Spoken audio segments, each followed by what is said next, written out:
ಆತಂಕದಲ್ಲೇ ಬದುಕುವಂಥ ಒಂದು ವಾತಾವರಣ ನಿರ್ಮಾಣ ಆಗುತ್ತೆ. ಅವರು ಹಿಂದೆ 2013ರಿಂದ 18ರವರೆಗೂ ಮುಖ್ಯಮಂತ್ರಿ ಇದ್ದರು.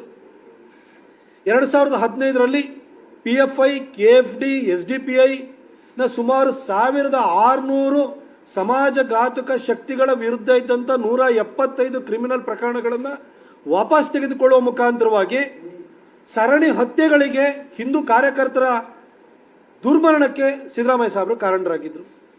ರೈತರ ಭೂಮಿ ಇರ್ಬೋದು, ಹಿಂದೂಗಳ ಭೂಮಿಗೂ ಕೂಡ ಇವತ್ತು ಕಂಟಕ ಬಂದಿದೆ. ಅವರು ಈ ಹಿಂದೆ ಮುಖ್ಯಮಂತ್ರಿ ಆಗಿದ್ದಾಗ ಕೇಸ್ ವಾಪಸ್ ತೆಗೆದುಕೊಳ್ಳುವ ಮುಖಾಂತರ ಹಿಂದೂಗಳ ಪ್ರಾಣಕ್ಕೆ ಕಂಟಕವನ್ನು ತಂದಿದ್ರು.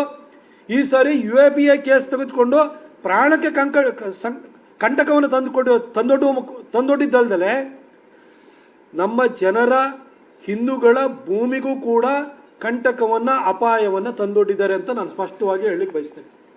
ಇವತ್ತಿನ ಏನು ಪತ್ರಿಕಾಗೋಷ್ಠಿ ಇಡೀ ರಾಜ್ಯಕ್ಕೆ ಸಂಬಂಧಪಟ್ಟಿದ್ದಲ್ಲ, ಸ್ಪೆಸಿಫಿಕ್ ಆಗಿ ಮೈಸೂರು ಮತ್ತು ಚಾಮರಾಜನಗರ ಜಿಲ್ಲೆಗೆ ಸಂಬಂಧಪಟ್ಟಿದ್ದು.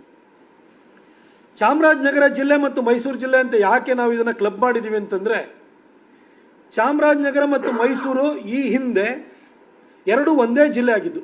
ಇದು ಅವಿಭಜಿತ ಮೈಸೂರು ಜಿಲ್ಲೆಯ ಒಂದು ಭಾಗವಾಗಿತ್ತು ಚಾಮರಾಜನಗರ. ಅಂತಹ ಸಂದರ್ಭದಲ್ಲಿ 1965 ನವೆಂಬರ್ 4ನೇ ತಾರೀಕು ವಕ್ಫ್ ಬೋರ್ಡ್ನವರು ದಿ ಮೈಸೂರು ಗೆಜೆಟ್ ಅಂತ ಹೇಳಿ ಒಂದು ನೋಟಿಫಿಕೇಶನ್ನ ಹೊರಡಿಸಿದ್ದಾರೆ. 1965 ನವೆಂಬರ್ 4ನೇ ತಾರೀಕು ಒಂದು ಗೆಜೆಟ್ ನೋಟಿಫಿಕೇಶನ್ ಹೊರಡಿಸಿದ್ದಾರೆ.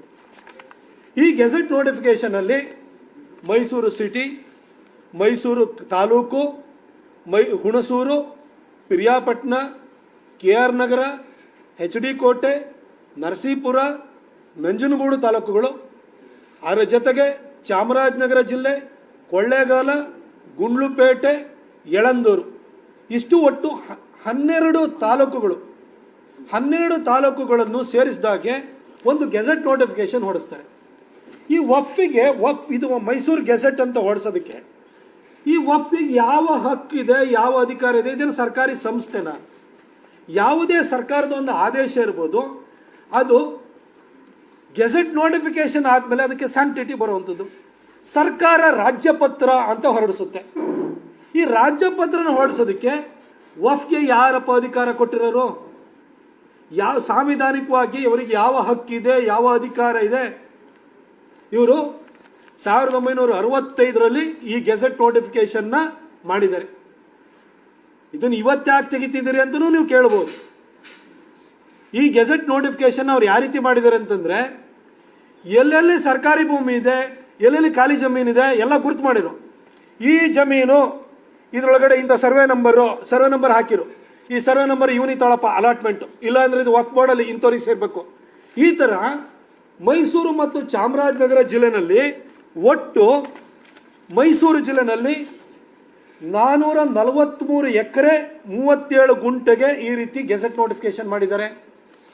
ಚಾಮರಾಜನಗರ ಜಿಲ್ಲೆನಲ್ಲಿ 175 ಎಕರೆ 2 ಗುಂಟೆ ಜಾಗಕ್ಕೆ ಗೆಜೆಟ್ ನೋಟಿಫಿಕೇಶನ್ ಮಾಡಿದ್ದಾರೆ. ಇದು ನಿವೇಶನಗಳನ್ನು ಹೊರತುಪಡಿಸಿ ಇದು ಟೋಟಲ್ ನಿಮಗೆ 600 ಚಿಲ್ಲರೆ ಎಕರೆ ಆಗುತ್ತಿದ್ದು. 600 ಎಕರೆ ಜಮೀನನ್ನು ಹೊಡೆಯುವಂಥ ಒಂದು ಸ್ಕೀಮ್ ಇದು.